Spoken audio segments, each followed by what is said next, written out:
Ayo, mahasiswa pendidik gender. Ayo. Selamat datang pada podcast kali ini yang berjudul Mahpol Gender. Mahpol itu kasus dari ilmu politik. Saya Bintang Haikal dengan teman saya. Saya Muhammad Faisal Julian. Dan saya Yunsan Eklesia. Ya. San, di sini kan kita akan membahas mengenai ketimpangan gender ya. Menurut lu ketimpangan gender itu apa sih? Ketimpangan gender ini sih berat sih pembahasannya, karena ketimpangan gender ini lebih kepada perbedaan perlakuan yang dilakukan oleh individu ataupun kelompok, dan ini akan berpengaruh pada dampaknya seperti ketidakadilan dan diskriminasi. Seperti itu sih, baik dari aspek kehidupan dan juga aspek pekerjaan, kesehatan dan juga pendidikan. Ya, sesuai yang dibahas Yunsan tadi, kita di sini kan ingin membahas ketimpangan gender. Tapi fokus dari kita itu dalam ketimpangan gender di sini adalah marginalisasi. Jadi, marginalisasi itu secara singkatnya dapat saya jabarkan sebagai pemisahan suatu kelompok dari kelompok yang ada gitu loh. Jadi kelompok ini nih yang dipisahkan itu diperlakukan berbeda dari kelompok-kelompok lainnya, seperti itu. Jadi Sal, coba menurut lu ada di bidang apa aja sih marginalisasi ini? Nah, jadi marginalisasi ini menurut gue ya terdapat yang paling utama sih dalam bidang pendidikan ya, yang dimana kan dapat kita ketahui gitu ya, bahwa pendidikan yang didapatkan oleh perempuan yang ada di daerah-daerah terpinggirkan lah gitu ya, itu kan masih belum mendapatkan haknya sebagai perempuan yang mendapatkan pendidikan yang setara dengan laki-laki gitu, yang dimana kan banyak perempuan yang mendapatkan pendidikan hanya lulusan SD saja gitu, dibandingkan dengan laki-laki yang mendapatkan pendidikan yang jauh lebih tinggi gitu. Nah, dalam hal ini kan maka pendidikan yang didapatkan oleh perempuan itu menjadi pandangan tersendiri ya, karena kan perempuan ini dapat dikatakan karena adanya pandangan klasik ataupun tradisional ya oleh masyarakat gitu, perempuan ini tidak diperbolehkan gitu untuk melaksanakan pendidikan yang tinggi, karena kan perempuan ini hanya untuk pandangan orang kan hanya untuk di rumah mengurusi rumah tangga seperti itu. Jadi dalam hal ini juga terdapat pada bidang politik, yang dimana kan ketika perempuan ikut berpartisipasi dalam politik ini dianggap remeh gitu oleh masyarakat, yang dimana kan hal ini harus dapat dirubah gitu, bahwa perempuan juga seharusnya mendapatkan haknya yang sama gitu, yang setara dengan laki-laki. Lalu pada bidang ekonomi ya, karena kan perempuan ini juga dapat membantu perekonomian dari keluarganya gitu ya, dengan mencari pekerjaan, dengan bekerja gitu. Nah, di satu sisi juga perempuan ini harus bekerja di rumahnya gitu sebagai ibu rumah tangga ya. Dengan begitu kan adanya ketidaksetaraan gitu, bahwa perempuan itu harus bisa bekerja dan harus bisa menjadi ibu rumah tangga ketika sudah di rumah, seperti itu. Gue juga setuju sih terkait pendidikan nih, dimana tuh untuk mencerdaskan kehidupan bangsa ya, semua individu itu perlu dilibatkan gitu loh, untuk dimana tuh bukan hanya menimbulkan pikiran bahwasanya tuh perempuan hanya untuk di rumah, untuk masak, terus juga untuk membersihkan rumah, nggak seperti itu. Dan sehingga tuh kita perlu untuk sadar gitu loh, kehadiran perempuan di bidang pendidikan, dan juga ada juga di bidang politik. Kalau semisal politik hanya diikutin sama cowok-cowok aja, itu akan berpengaruh pada kehadiran patriarki gitu loh di parlemen sendiri. Dan ini juga tidak menyalurkan akan aspirasi-aspirasi yang diinginkan oleh perempuan itu sendiri. Terus tadi apa lagi?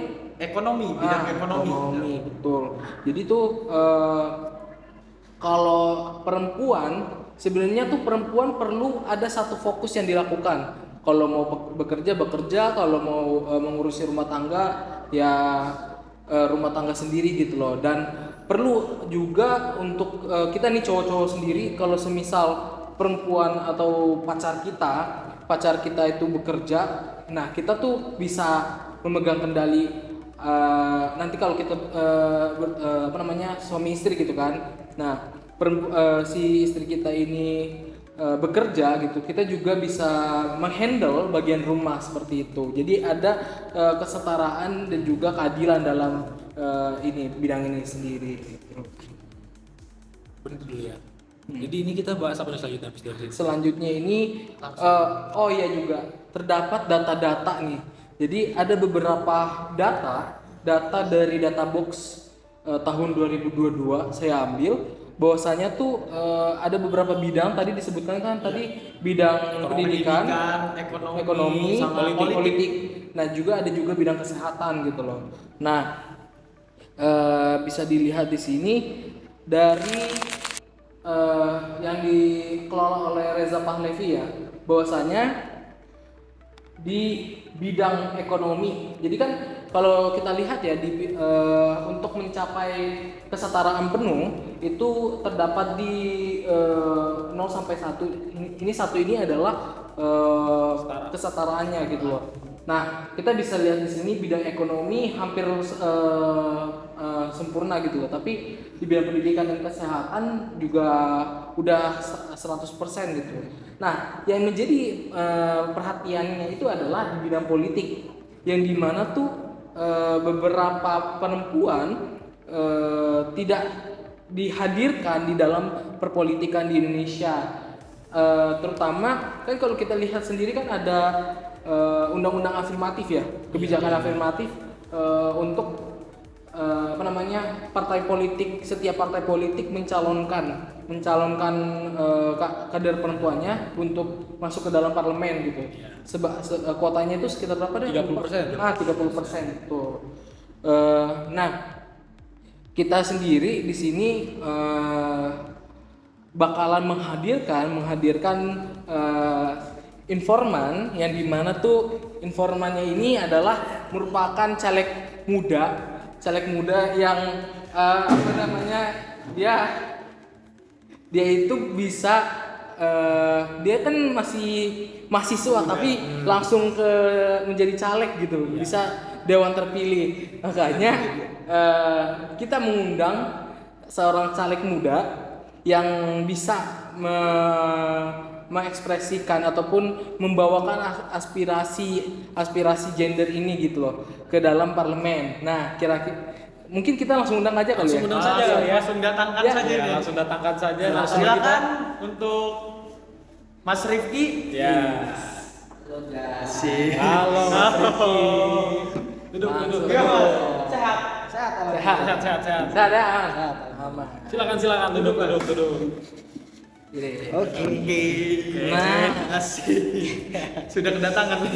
Iya. Kenalin dulu dong siapa. Ya. Perkenalan dulu. Kenalan Ya, dulu. jadi sedikit memperkenalkan, nama saya Rifki Rapsanjani, saya dari Pandeglang, kebetulan kemarin menjadi salah satu anggota Dewan Terpilih tahun 2024 sampai 2029. Mantap.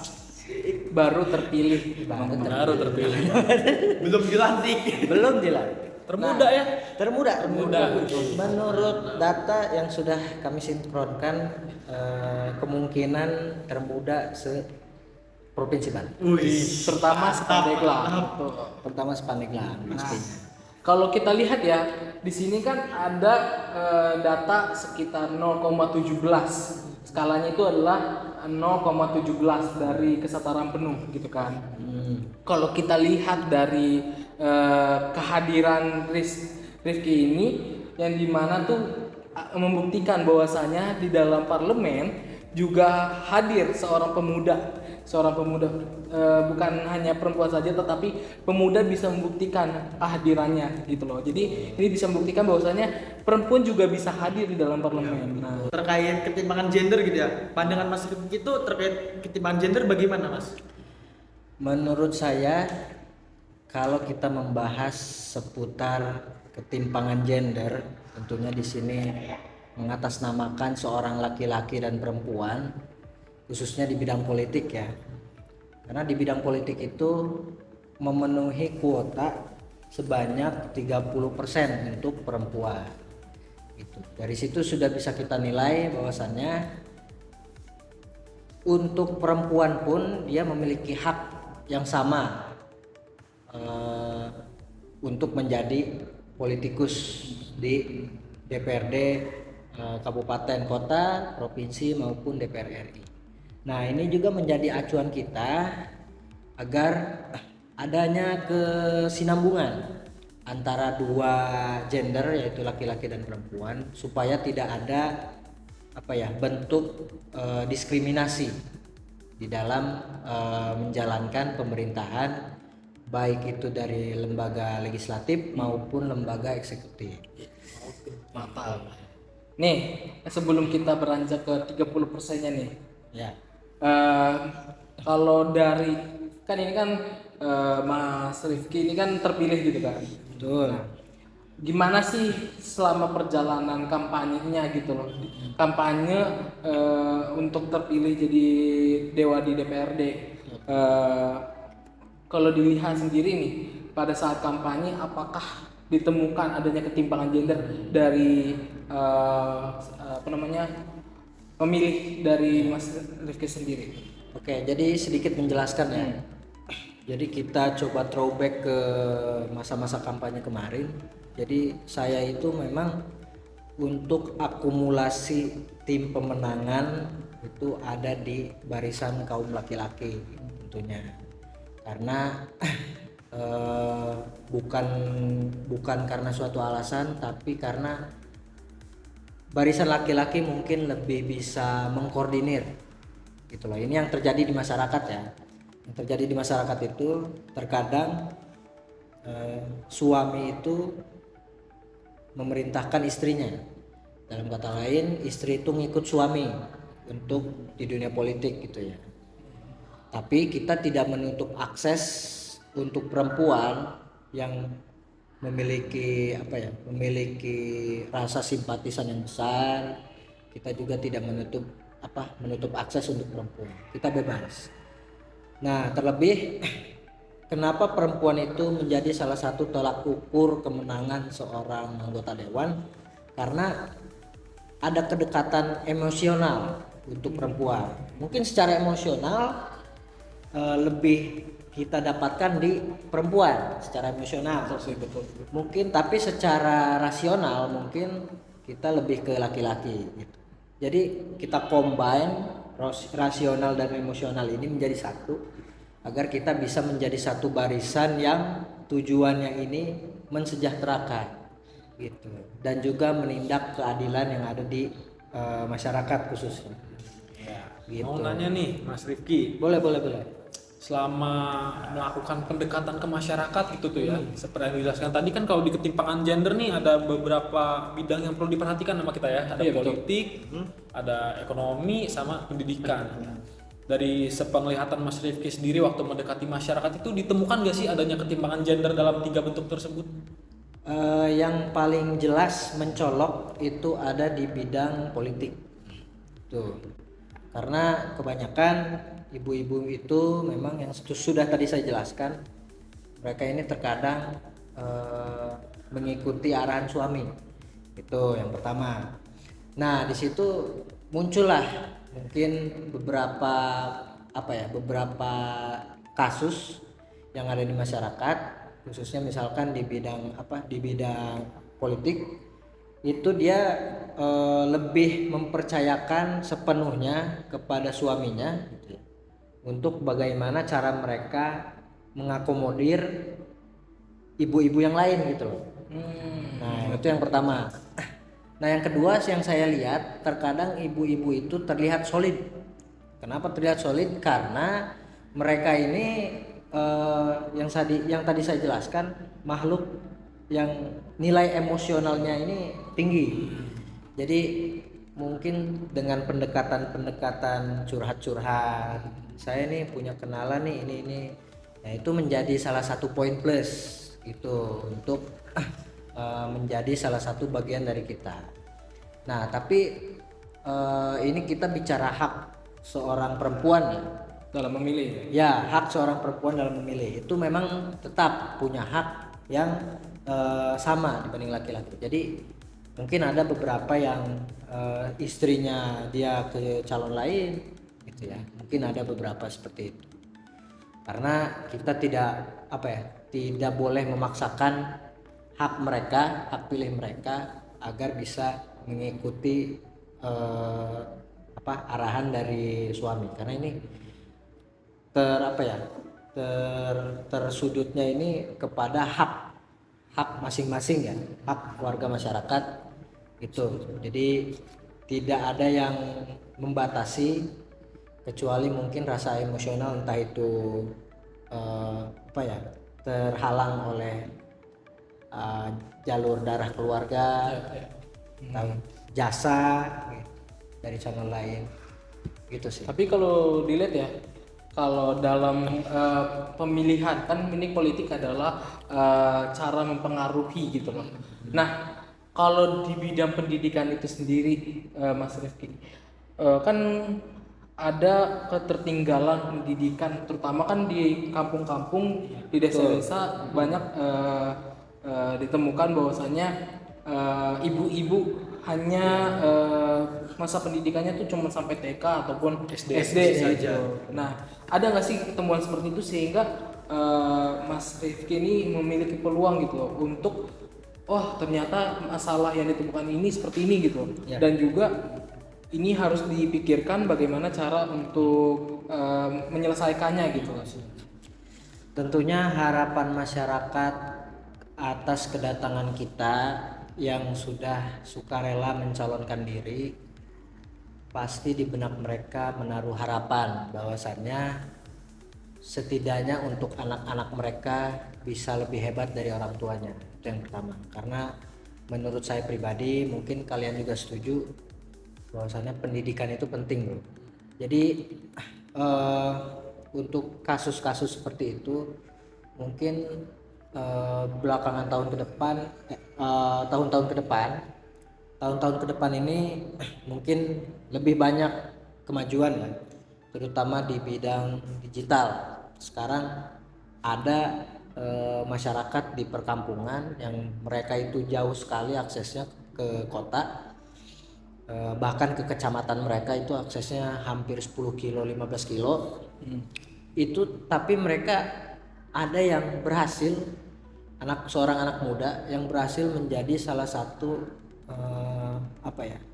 selebriti di salah satu platform media sosial, misalkan di TikTok, bahkan di Instagram, di Facebook gitu.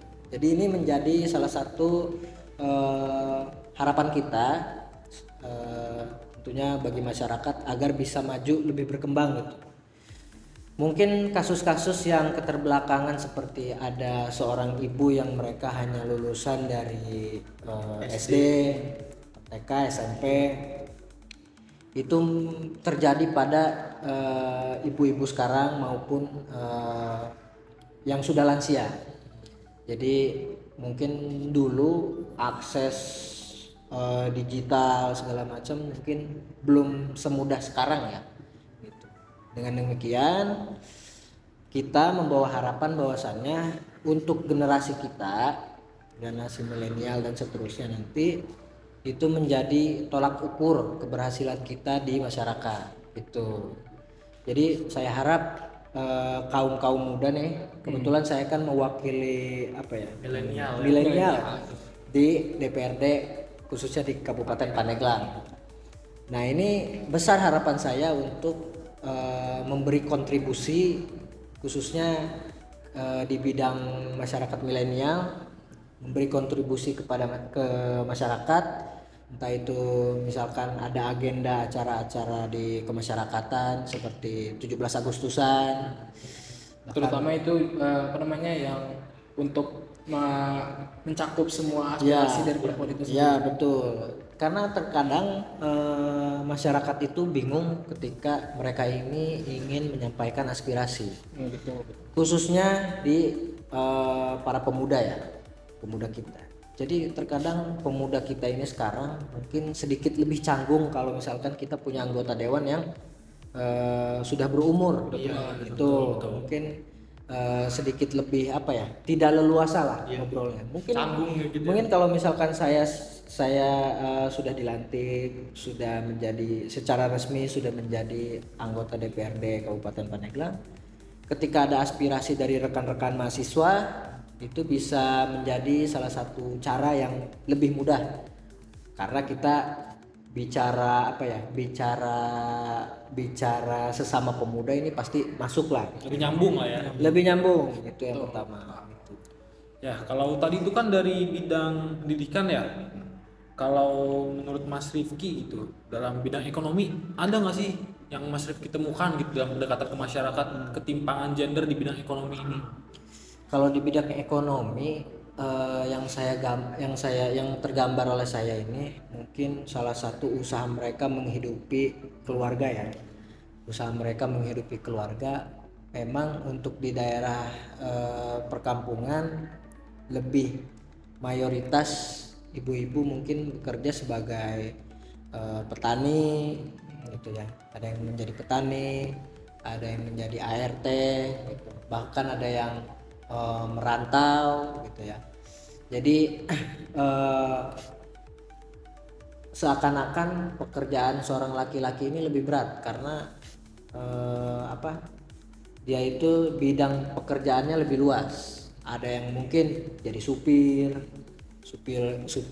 mobil truk gitu misalkan, atau menjadi bekerja di perkebunan sawit, atau bekerja sebagai petani. Ini banyak sekali memang akses pekerjaan untuk laki-laki. Maka itu yang menjadi salah satu permasalahan kita di kesetaraan gender.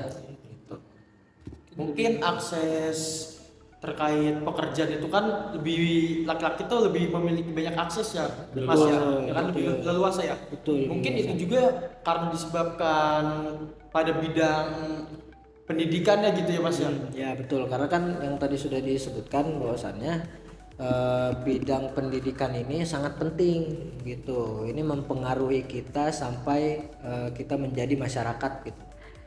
Kita kan masih muda nih ya. Ini harus ditekankan bahwasannya pendidikan itu penting karena bekal kita akan menjadi masyarakat nantinya gitu. Tapi untuk perempuan ini tidak menutup kemungkinan untuk bisa menjadi salah satu yang hidup di lembaga legislatif gitu. Karena menurut saya perempuan ada keuntungan. Kenapa? Karena mereka bisa mendekati masyarakat secara emosional. Terkadang pendekatan secara emosional ini lebih mendapatkan aspirasi lah, mendapatkan simpati dari masyarakat, sehingga pendekatan ini mungkin bisa menjadi salah satu pendekatan yang mayoritas mereka pasti memilih lah. Nah, kita coba beralih ke bagian perpolitikan. Nah, terutama di partai yang Mas Rifki bergabung apa? Partai Keadilan Sejahtera. PKS. Partai Orange. Partai Orange. Oke. Nah, kalau Mas Rifki menanggapi akan berita seperti ini, Mas Rifki. Oke. Bentar. Nah, banyak KPK diadukan ke DKPP soal aturan 30% caleg perempuan pada pileg. Terus ada lagi MK anggap KPU sengaja abaikan putusan MA soal kuota 30% caleg perempuan gitu loh. Nah, kalau dilihat dari kan ketimpangan gender ini kan artinya ada tindakan perbedaan perlakuan gitu loh yang dilakukan oleh sekelompok orang ataupun individu, terutama ini akan menghadirkan ketidakadilan dan juga tindak diskriminasi gitu loh. Di sini kan kita lihat di sini ada tindak kecurangan, artinya ada tindak ketidakadilan yang dilakukan. Menurut Mas Rifki menanggapi berita-berita seperti ini seperti apa?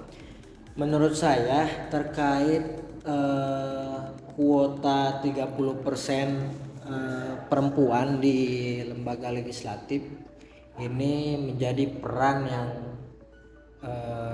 cukup signifikan, karena pendekatan yang kita gunakan di lembaga legislatif tidak mungkin sepenuhnya harus laki-laki itu, karena terkadang banyak perempuan yang memiliki nilai moral yang mereka tuh secara emosional bisa menyampaikan gitu. Ini benar-benar dari hati mereka, karena mereka ini makhluk yang emosionalnya cukup tinggi. Jadi menurut saya kita tidak boleh menutup akses perempuan untuk mencoba show up gitu. Jadi kita tidak boleh sama sekali untuk menilai perempuan ini dengan sebelah mata gitu. Terlebih perempuan ini menjadi salah satu salah satu kasus yang ada di Indonesia ini, seperti misalkan ada bupati yang perempuan, ada yang gubernur perempuan, bahkan ada yang mencalonkan wali kota mereka perempuan gitu. Ini tidak harus kita cegah, karena ini suatu kemajuan menurut saya, karena menurut saya ini keterkaitan perempuan di dunia politik ini penting. Terlebih mereka ini memiliki nilai-nilai yang mungkin nilai dari laki-laki ini tidak punya. Coba nih kita coba brainstorm ya. Menurut lu Tang, kalau dari keterwakilan perempuan sebesar 30%, ini menurut lu ini cukup gak sih untuk di di lembaga perwakilan, atau sama sekali kayak nggak perlu perempuan, kayaknya laki-laki aja, karena tuh laki-laki bijak gitu loh dalam berpikir gitu. Sejatinya seperti itu. Dan ataupun juga kalau misalkan perlunya perempuan berapa sih, apakah 100%, apakah hampir 80%, kayak gimana antara lu berdua deh, Ical sama Bintang? Kalau menurut gue sih ya, seberapa banyak persennya itu gue nggak bisa bilang, karena gue nggak pernah ngerasain posisi jadi dewan gitu ya. Tapi kalau penting atau tidaknya ada perempuan, itu menurut gue penting ya, karena kan perempuan juga pasti ingin memperjuangkan hak-hak mereka sendiri gitu loh. Yang dimana hak-hak mereka sendiri ini mungkin tidak diketahui sama lelaki. Lanjut lagi ya. Tadi kameranya sempat mati guys. Ini kita coba untuk menyoroti isu-isu yang terbaru gitu loh, beberapa bulan yang lalu, yang dimana di sini ada Golkar sorot caleg perempuan kerap jadi korban kecurangan pemilu. Kalau dari Golkar sendiri kan dia udah sadar gitu loh, bahwasanya perempuan ini bisa jadi sasaran empuk terhadap kecurangan pemilu, terutama pemenuhan kuota 30% gitu kan. Nah kalau dilihat dari PKS sendiri Mas Rifki, gimana sih partai PKS ini bisa perspektif partai PKS terhadap ketimpangan gender, terutama pemenuhan kuota 30%? Pandangan partai PKS terhadap kuota 30% di lembaga legislatif untuk perempuan ini menjadi salah satu sebenarnya PR untuk kami ya yang ada di Partai Keadilan Sejahtera, agar bisa meningkatkan lebih baik lagi terhadap partisipasi perempuan. Itu yang pertama, karena kita di Partai Keadilan Sejahtera ini menganggap bahwasannya perempuan ini menjadi salah satu tolak ukur kita sebagai memberikan partisipasi, memberikan kontribusi yang baik bagi partai gitu. Jadi kita kita tidak memandang sebelah mata, karena hadirnya perempuan di lembaga legislatif itu sangat perlu, yang tadi sudah kita bahas. Tapi kalau misal partai PKS ini kayak cuman formalitas aja dari kebijakan yang sudah ada gitu kan, apakah hanya sebagai formalitas atau emang perlu si perempuan itu hadir di dalam politik? Jadi kita itu ketika mencalonkan diri, memang beberapa ada calon anggota dewan yang perempuan. Ini bukan berdasarkan keterpaksaan mereka, melainkan sukarela mereka untuk memberikan kontribusi kepada Partai Keadilan Sejahtera gitu. Jadi sama sekali tidak ada unsur keterpaksaan untuk mencalonkan diri ya, untuk mencoba hidup di dunia politik gitu, khususnya lewat perahu partai PKS.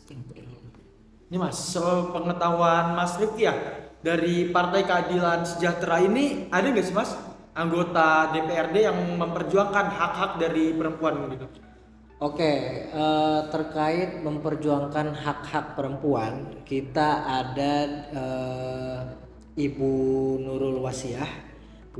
Kebetulan beliau ini salah satu anggota Dewan DPRD Provinsi Banten ya.